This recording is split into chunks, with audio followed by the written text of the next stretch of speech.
History often pretends that executions are about justice. They are not. They are about fear. When a state executes one of its own generals, it is rarely because that man failed. It is because he knew too much, stood too firm, or refused to disappear quietly. In Nigeria's military history, there is no execution more symbolic, more revealing than this one. Official records call it discipline. Textbooks call it necessity. Silence calls it closure. But none of those words explain why a decorated Nigerian general was marched before a firing squad and erased from the nation's memory. To understand why he had to die, we must first understand what he represented. In the years following Nigeria's first military interventions, the army was no longer just an institution of defense. It had become the state itself. Generals were no longer soldiers alone. They were politicians, judges, and executioners. Power no longer came from ballots, it came from loyalty, secrecy, and survival. And in such a system, knowledge is dangerous. The general at the center of this story was not an outsider. He was not a rebel without rank. He was a trained officer, a senior figure, a man who had risen within the system and understood it intimately. He knew how decisions were made. He knew who ordered what. He knew which coups were spontaneous and which were engineered, and that knowledge made him expendable. By the time accusations were brought against him, the verdict was already decided. The charge of coup plotting was not an investigation, it was a conclusion. In military regimes, coups are not just acts of rebellion, they are tools of control. To accuse a man of plotting a coup is to strip him of legitimacy, isolate him from allies, and justify any punishment that follows. Evidence becomes optional, confession becomes irrelevant, silence becomes proof. What mattered was not whether the general had truly plotted anything. What mattered was that his existence had become inconvenient. Nigeria's military governments were built on fragile alliances. Power shifted constantly. Trust was temporary.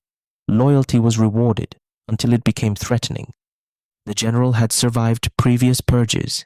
He had watched colleagues rise and fall. He had seen coups succeed and others fail. He understood that survival depended not just on obedience, but on timing. And timing had turned against him.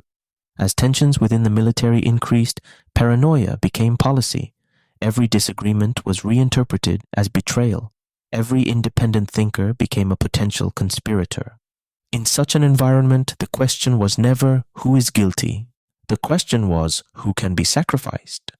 The general's arrest was swift and quiet.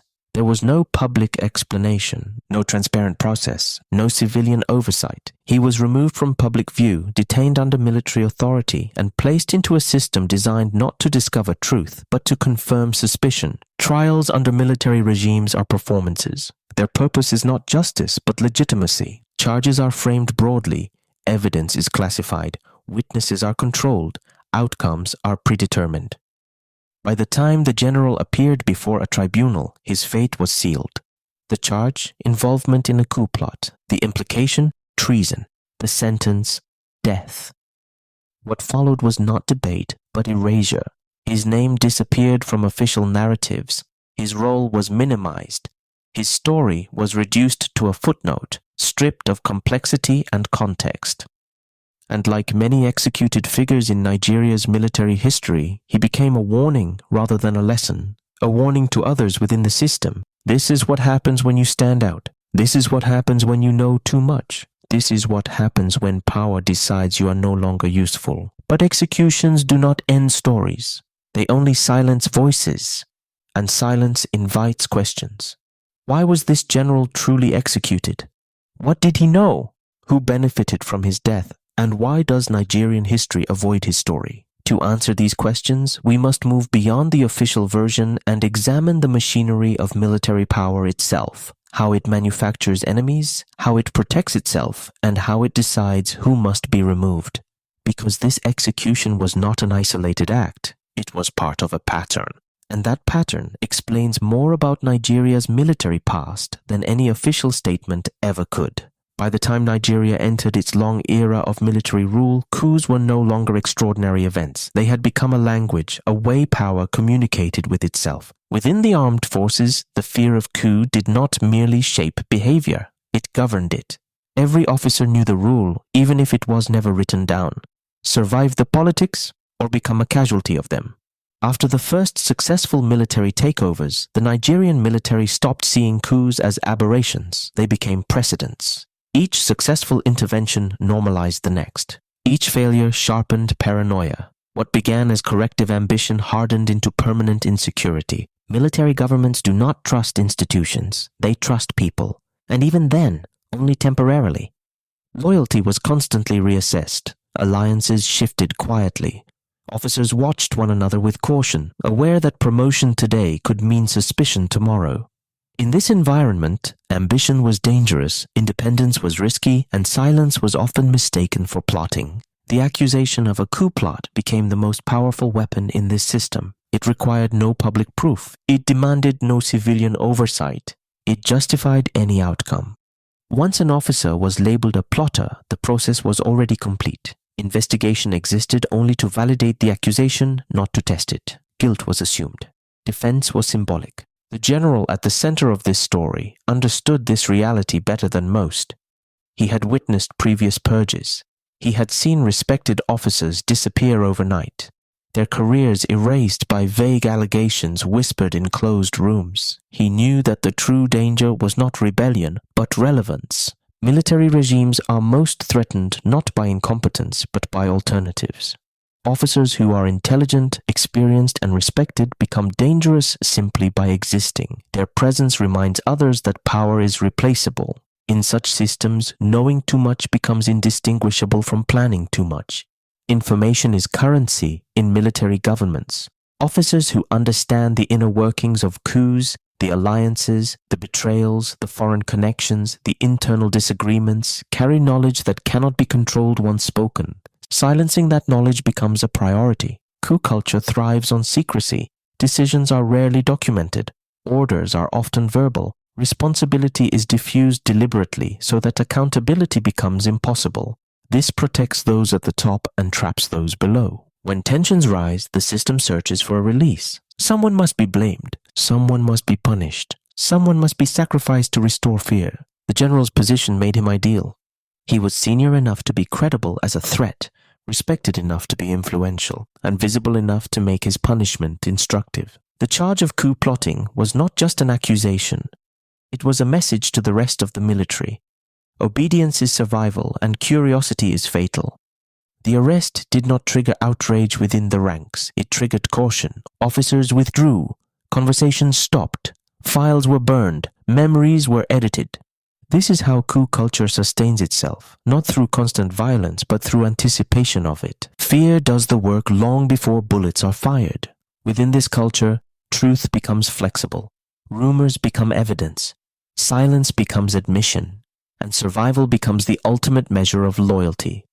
The general was not executed because he failed to serve the state. He was executed because the state could not trust him anymore. And in military rule, distrust is a death sentence. The accusation closed the case before it began. From that moment on, every action taken against him was procedural theater. The outcome was never in doubt. But the real purpose of his execution lay beyond his own fate.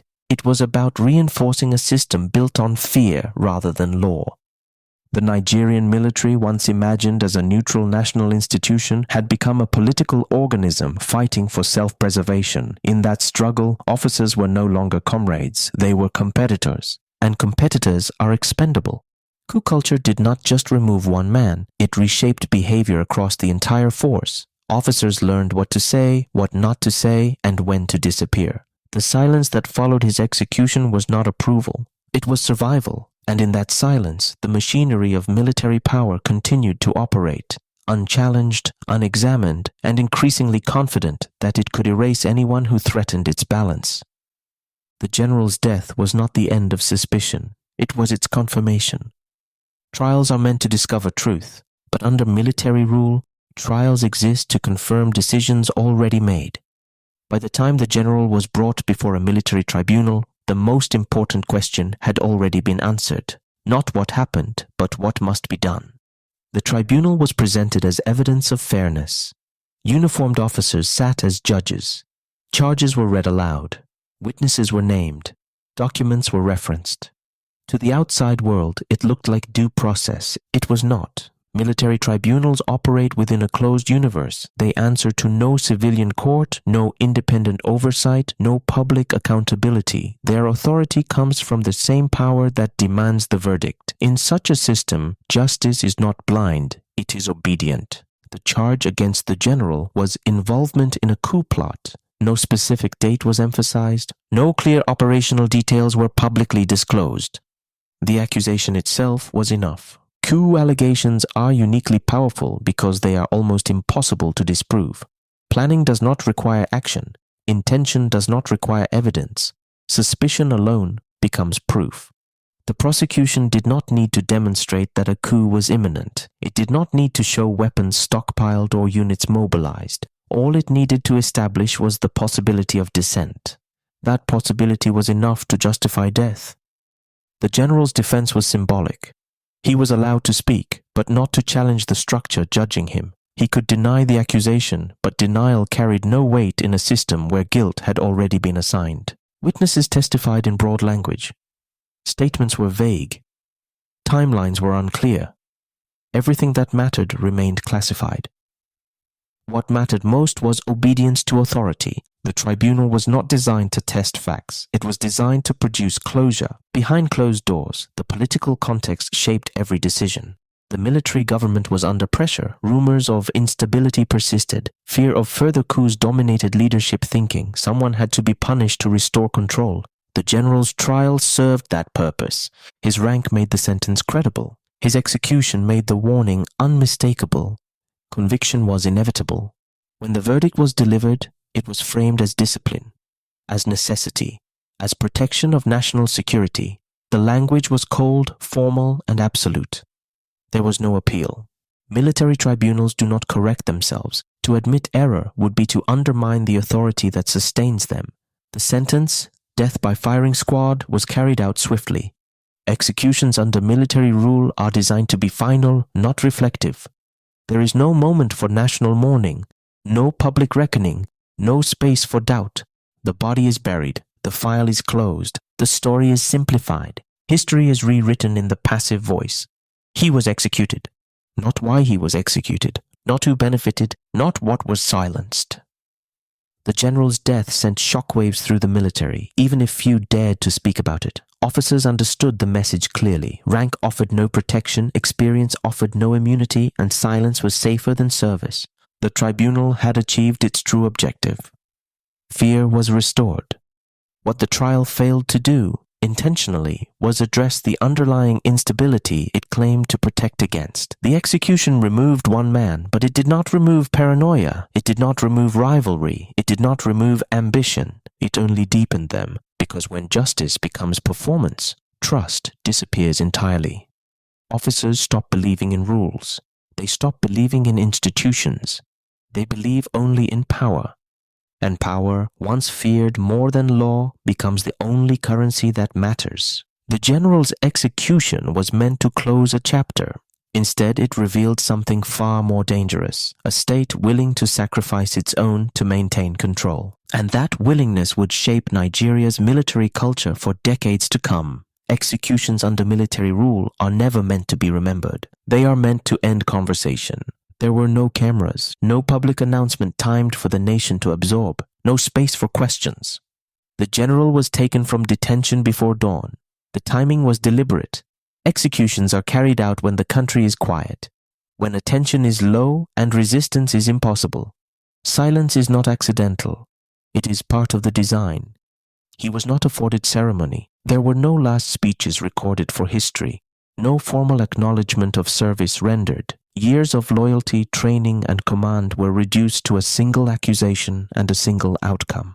To the state, he was no longer a general. He was a problem being removed. The firing squad did its work quickly. Military executions are designed to be efficient, not symbolic. The goal is finality. The body is proof. The death certificate is paperwork. The burial is administrative. And then the silence begins. There was no national address explaining the execution in detail. No press conference that invited scrutiny.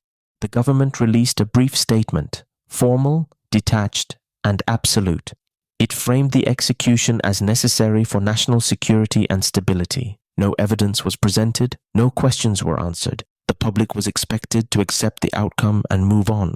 Within the military, the message was unmistakable. Conversations stopped. Officers avoided discussing the case openly. Files related to the general's career became inaccessible. Mentions of his name disappeared from official records and training materials. Erasure is not loud. It is quiet, systematic, and thorough. History books reduced him to a line. In some cases, they omitted him entirely. His service before the accusation was ignored. His complexity was flattened. The narrative became simple. He plotted, he was tried, he was executed. That simplicity was intentional. Complex stories invite sympathy. Sympathy invites doubt. Doubt invites resistance. The state could not afford resistance. Families of executed officers live with a special kind of punishment. They are denied closure. They are denied public acknowledgement. They are denied the dignity of grief. Speaking too loudly risks retaliation. Asking too many questions risks suspicion. Silence becomes survival. The general's family disappeared from public view. His name was spoken carefully, if at all. Friends distanced themselves. Former colleagues avoided association. Memory itself became dangerous.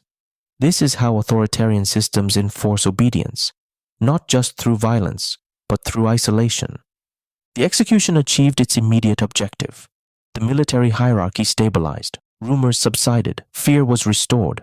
But beneath that stability, something corrosive took hold. The execution taught officers that loyalty was conditional and reversible. It taught them that service did not guarantee safety. It taught them that the line between trusted insider and condemned traitor was thin and often invisible. This knowledge changed behavior. Officers became more cautious. Conversations became coded. Initiative declined. Innovation became risky. Survival depended not on competence but on proximity to power. The military grew quieter, but not healthier. Silence spread beyond the barracks into civilian life. Journalists avoided the story. Academics framed it cautiously. Public discussion became abstract. The execution was treated as settled history, not an open wound. But wounds do not heal simply because they are ignored. The absence of public reckoning left unanswered questions suspended in the national consciousness. People sensed that something was incomplete, unresolved, deliberately hidden. That sense did not disappear. It lingered. Executions are meant to close chapters, but this one opened a deeper question. If a state can erase one of its own generals without accountability, what else can it erase? What other truths were buried alongside him? What other stories were simplified into silence? What other warnings were embedded in official forgetting? The general's death did not restore confidence in the military, it restored fear. And fear, once normalized, becomes policy. The silence that followed his execution was not peace, it was compliance. It was the quiet of people calculating risk, measuring words and choosing caution over truth. That silence would shape Nigeria's political culture long after military rule officially ended. Because even when uniforms disappear from government, the habits they leave behind remain. And the most enduring habit is silence. Erasure is never complete.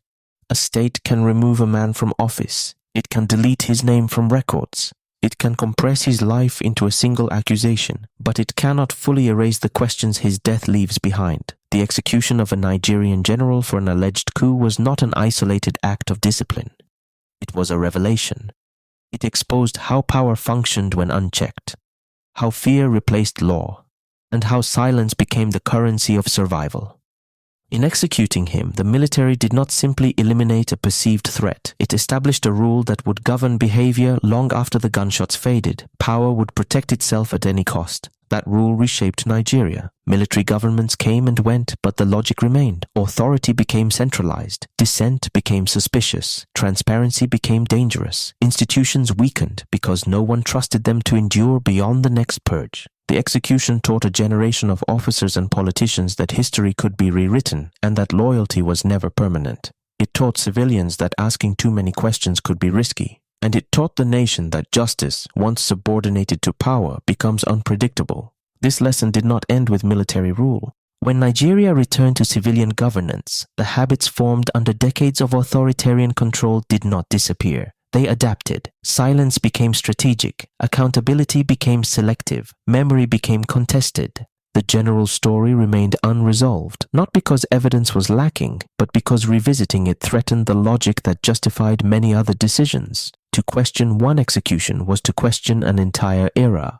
And that was inconvenient. History prefers clean narratives, but clean narratives often hide dirty truths. The official version of the general's execution presents certainty. A coup plot discovered, justice delivered, stability restored. But certainty without transparency is not truth, it is control. What remains unspoken is the cost of eliminating voices rather than addressing conflict, the cost of ruling through fear rather than law, the cost of normalizing execution as governance.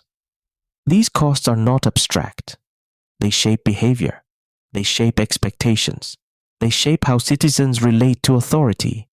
A nation that watches its leaders erase one of their own learns something profound, that power is fragile and therefore ruthless. That lesson does not inspire unity, it breeds caution, cynicism, and disengagement. The general's death also reveals a deeper irony. Military regimes often justify executions as necessary for stability, but stability built on fear is temporary. It suppresses symptoms without treating causes. It creates compliance, not loyalty, order, not trust. Nigeria's repeated cycles of instability suggest that fear never truly solved the problem it claimed to address. The general may have been erased from official memory, but his execution remains embedded in Nigeria's political consciousness as a warning, not of rebellion, but of unchecked authority. His story matters because it forces a difficult question. What happens when a state values control more than truth? The answer is written across decades of Nigerian history, in broken institutions, interrupted democracies, and a persistent struggle to reconcile power with accountability. Remembering him is not about defending or condemning his alleged actions. It is about recognizing what his death symbolizes, a moment when the state chose silence over scrutiny. History is not only shaped by those who act, it is shaped by those who are removed. And the stories we are told to forget often explain more than those we are encouraged to remember. The general's execution did not end coup culture. It perfected it. It refined a system where suspicion justified elimination and where memory itself became political. That system left scars that outlived military rule. And until those scars are acknowledged, not erased, Nigeria will continue to wrestle with the legacy of power exercised without accountability. The man they tried to erase still speaks, not through records or monuments, but through the questions his death refuses to silence.